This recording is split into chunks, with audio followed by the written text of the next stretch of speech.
Your laptop is still running slow because of leftover antivirus junk, so don't worry. Today I will show you how to completely remove antivirus from Windows using a simple built-in tool and one quick setting. Let's get started. First press the Windows plus R key on your keyboard. In the run box type MRT and press enter. This opens the Microsoft malicious software removal tool.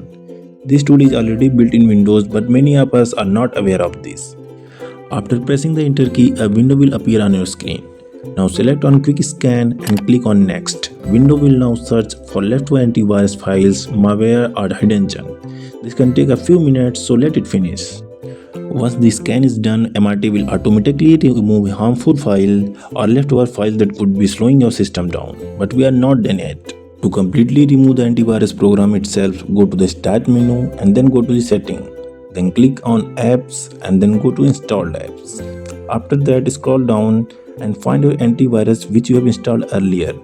And then click on Uninstall and follow the steps. This removes the main software while MRT handled the leftover.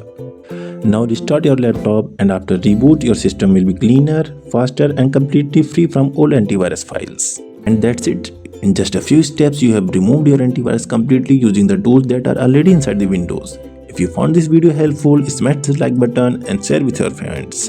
And don't forget to subscribe for more window hacks.